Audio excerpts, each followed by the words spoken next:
I was not a sentimental man. I say this not in apology, but in the interest of honesty, because what I am about to tell you is a love story, and I want you to understand the shape of the man at the center of it before the shape was changed. Lord Aldrich Severn, if you are looking for my name, the Duke of Varnmore's closest friend since boyhood, his court advisor for 11 years, and the only witness in that receiving hall who was watching the right person when the hood came down. I have told this story exactly twice in my life, once to my wife on the evening it happened, once to my eldest son on the night of his own wedding. I tell it now because I am old enough to know that a thing this fine deserves to outlast me. The arrangement was made in October, in a letter the Duke's man brought in with the morning correspondence. It was dry and businesslike, as those letters always were. A solicitor by the name of Harwick had placed 2 daughters in the market, one, a celebrated beauty already spoken for by a marquis who'd outbid 3 barons. The other, described in the letter as my ward Elspeth, plain and of modest accomplishments, who will require no great settlement and make no great demands. The letter then named a figure so modest it was almost insulting, and concluded by noting that Miss Marin was, above all, biddable, and would suit a household that asked only for quiet and compliance. The Duke of Varnmore read it over breakfast without setting down his coffee cup. "The plain one will do," he said, and pushed the letter across the table to his secretary. I was seated at that table. I heard him say it. I can still hear the particular cold efficiency of it, not cruel exactly, but indifferent in a way that amounted to the same thing. He was the most feared duke in 3 counties, a man who had never been known to apologize and had been seen to smile on perhaps 4 occasions in all the years I had known him. He needed a wife to satisfy the terms of his grandfather's estate. He had chosen, by all the intelligence available to him, a woman who would require nothing. He considered the matter settled and moved on to the question of the northern drainage contracts before his coffee had cooled. I should have said something then. I have thought about that morning many times since. Elspeth Marin arrived at Varnmore 3 weeks later in a hired carriage that was too small for the distance she had traveled. I happened to be in the east courtyard when it pulled in. I had been coming from the stables and had no particular reason to stop, and yet I stopped. The door opened, and a young woman stepped down without assistance, not because none was offered. The footman had his hand extended. She simply did not wait. She came down the steps of the carriage and set her feet on the stone of Varnmore's courtyard, as though she had decided some time ago that she would arrive under her own power, and nothing that had happened to her in the intervening weeks had changed her mind. She was wearing a gray traveling cloak, the hood drawn forward against the November cold. Her guardian Harwick came down after her, a wide, self-satisfied man whose first words upon reaching the ground were addressed not to her but to the footman. "See that her trunk is brought carefully. The lock is temperamental." He did not introduce her. He did not look at her. He straightened his coat and looked up at the house with the expression of a man who had completed a transaction and was prepared to be thanked. She looked at the house too. I watched her do it.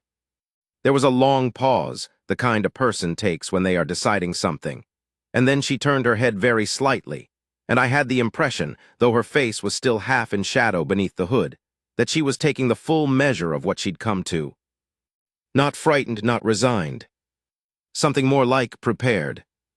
I told my wife that evening that the woman they'd sent Varnmore was nothing like the letter had described, and my wife, who is considerably wiser than I am, asked me what I meant, and I found I couldn't fully explain it yet. I only knew that the letter had said biddable, and the woman who had stepped out of that carriage was the furthest thing from biddable I had encountered in 11 years at court. The Duke did not meet her that afternoon. He was in the north wing with the estate agent, and sent word that Miss Marin should be shown to her rooms and that the formal introduction would occur at the presentation before the assembled household in 3 days' time. Standard practice for an arranged match. Impersonal, efficient, and as I was beginning to understand, perhaps not fully thought through. I dined with her that first evening. Not by design. The household staff had placed us at the same end of the long table in the smaller dining room, both of us guests in the loose sense of the word, both of us waiting for the machine of Varnmore to process us at its own pace. She ate quietly and answered the housekeeper's questions about her journey in a low, clear voice. When the housekeeper left, there was a silence that I instinctively moved to fill. "Long road from Harwick's house to Varnmore," I said. "Did you stop in Aldenmere?" "We did not," she said. Mr. Harwick prefers not to spend on inns when the horses will carry. She said it without bitterness. That was what struck me. She was simply reporting a fact the way you might report the weather. And are you, I paused, searching for the right word. Are you settled, Miss Marin? Is there anything you need? She looked at me then, really looked at me, and I had the full view of her face for the first time without the hood. The letter had said plain. The letter had been written by a man who had looked at her the way Harwick looked at the carriage lock, checking for function, not for what was there. Her face was not what a London ballroom would have called beautiful. Her features were too serious for that, too still, but there was a quality in it that I had no quick word for. Intelligence, yes. Composure, certainly. But also something harder to name. The look of a woman who had been underestimated so many times, and for so long that she had made a kind of armor of it. "I have everything I need, Lord Severn," she said. "Thank you for asking." And she returned to her supper. The next 2 days I found myself, without quite meaning to, paying attention. I told myself it was the natural interest of a man who had known the Duke since boyhood and wanted to know what kind of woman was about to enter his household. This was partially true. The other part of the truth was that Elspeth Marin was genuinely difficult to stop watching, though not for any of the reasons the court would later offer. I saw her in the library on the morning of the second day. She had arrived before me, the fire was already established, a candle lit, and she was at the writing desk with a sheet of paper and a look of deep concentration. I came in quietly and she did not look up. "Forgive me," I said. "I didn't expect anyone to be." "I'm nearly done," she said, still not looking up. "I hope you don't mind waiting a moment." I didn't mind at all. I crossed to the shelves and stood there not really looking at the spines. After a few minutes, she folded the letter and sealed it. "French," I said. I had caught a line as I passed. She looked up then, mildly surprised. "You read French, Lord Severn." "Badly," I said. "I recognized the shape of it, a letter to a friend." "To a scholar in Lyon," she said. "He has been corresponding with me about the water management texts in the Varnmore estate records. Your Duke holds some quite unusual historical documents. I wrote to ask permission to study them some weeks ago, but perhaps the letter was misdirected." She paused. "I thought I would write again through a different channel." I stared at her for a moment. "You requested access to the estate archives." "About water management." "The northern drainage problem is not new," she said with mild patience. "There are records going back 4 generations in this library. I noticed them yesterday. The solutions your current estate agent is proposing are the same ones that failed in 1771 and again in 1803. I thought the Duke might find it useful to know." I thought about the Duke in his North Wing meeting with his estate agent, discussing a drainage problem. "Miss Marin," I said slowly, "how many languages do you read?" She tilted her head slightly. "Fluently, 4. I get along passably in 2 others." That evening I found the Duke in the map room, studying the drainage survey with the expression he wore when something was costing him money and not solving itself. I stood in the doorway for a moment before he noticed me. "Aldrich," he said without looking up, "tell me something useful." "The woman in the library," I said, "has read every drainage record in your archive and has been corresponding in French with a scholar in Lyon about the 1771 solution." He looked up. "She also," I added, "appears to have written to you directly several weeks ago for access to those records and believes the letter was misdirected." He was quiet for a moment. "She reads French," he said. "Among other things," I said. He looked down at the survey again, and then back at me, and there was something moving behind those steady dark eyes that I had not seen in a long time. Not warmth, not yet. He was not a man who arrived at warmth quickly, but a kind of recalculation. The machinery of his assumptions very faintly shifting. "The presentation is tomorrow," he said. "Yes," I said. "I will speak with her beforehand," he said. "I suspect," I said carefully, "that she will be in the library." She was. I don't know what passed between them. I was not in the room, but the Duke spent 40 minutes in the library that morning, and when he came out his face was composed, as it always was, but there was a set to his jaw that I knew well. It was the look he wore when he had encountered something that required him to revise a position, and he was doing so quietly and without announcing it to anyone. The presentation was held at 4 o'clock in the great receiving hall, the formal room, the one with the paired fireplaces and the gallery above where half the household staff had quietly arranged themselves to watch. This was the custom at Varnmore for the introduction of a match. The assembled household, the local families of consequence who had been invited, and the Duke at the far end of the room, receiving. I stood to his left. I had been standing to his left for 11 years. Harwick came in first. He had dressed for the occasion, a new coat, I noticed, and a fresh cravat, and he moved with the confidence of a man who has tidied a matter up and expects to be congratulated for it. Elspeth followed him. She was wearing the gray cloak again, hood forward. I heard the murmur move through the room, the assembled ladies with their assessments already forming, the older men who had heard plain and biddable, and were here out of mild curiosity, and I watched Harwick take his position before the Duke with the air of a man presenting a completed invoice. "Your Grace," he said, "my ward Miss Elspeth Marin as agreed." He did not look at her. He gestured at her vaguely, as one might gesture at furniture that had been satisfactorily delivered. The Duke looked at the cloaked figure. I had been watching him all afternoon.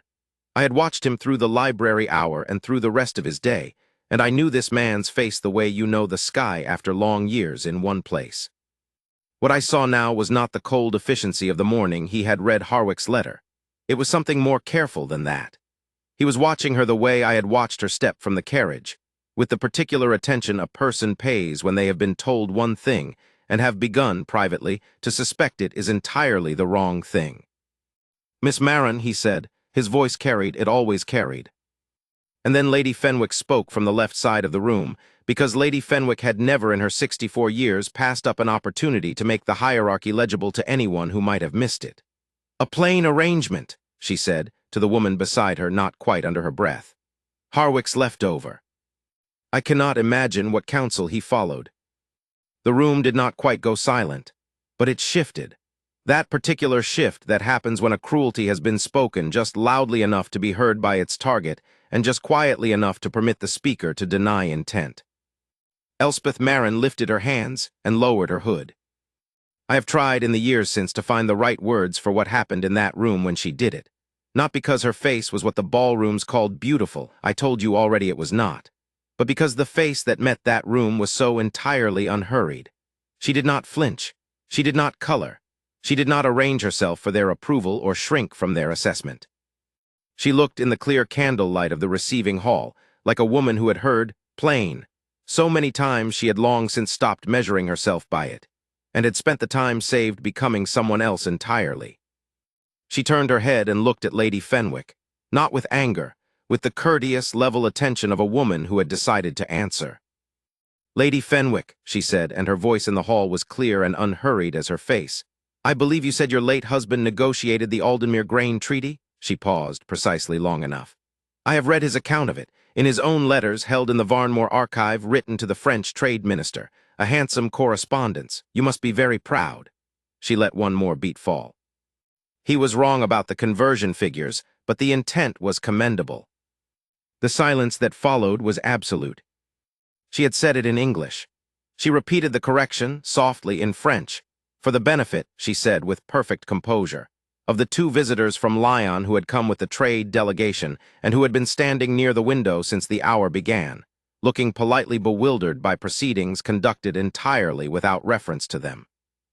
The lionized gentlemen looked at each other. Then they looked at her.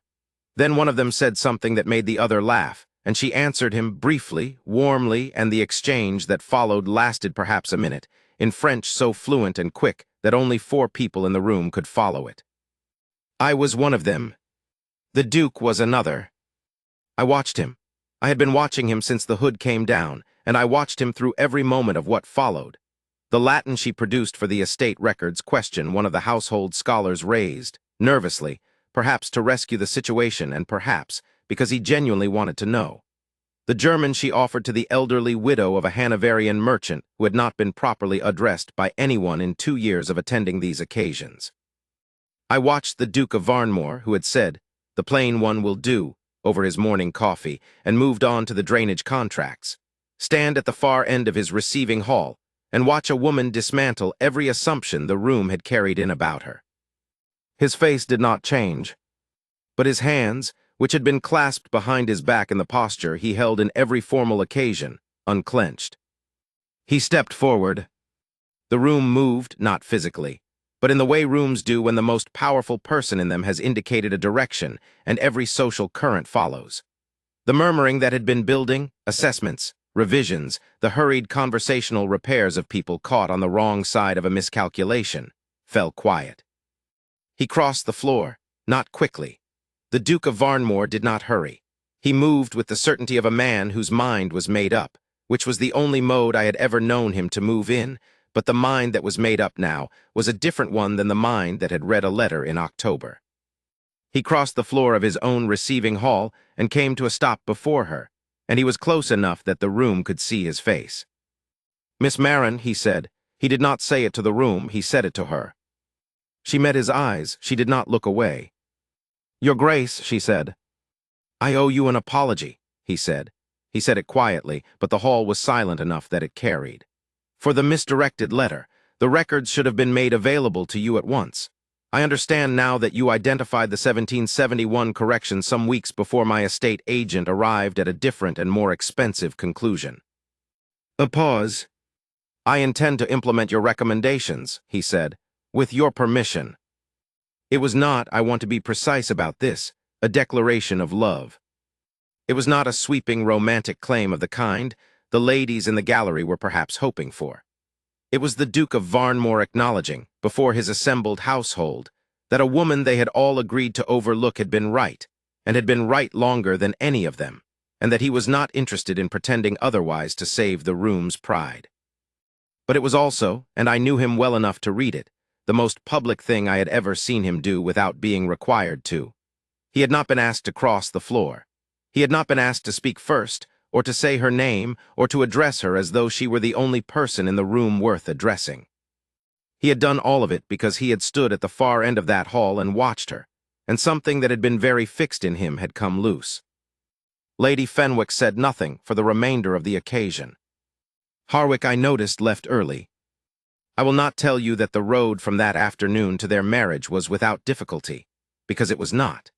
He was not a man who arrived at love easily, and she was not a woman who required anyone to arrive at all, which made the early weeks something of a careful negotiation between a door being slowly opened and a woman who had stopped standing at doors. There were conversations in the library that I was not party to, and there was an evening in late November when she stood at the window in the hall with a letter in her hand, and her expression was something I did not like to see on that face, and I said nothing because it was not my matter. And the next morning the Duke came to find me before breakfast and said, with a directness I recognized as costing him something, "I have said things poorly. How do I say them better?" It was, for that man, an extraordinary question. "Tell her what you told me," I said, "about the letters, all of them."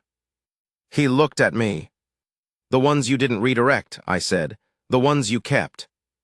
Another long pause. "You knew," he said. "I saw your face when she corrected the Latin," I said. "I have known you for 22 years. He left without answering, but he went to the library. I don't know what he said.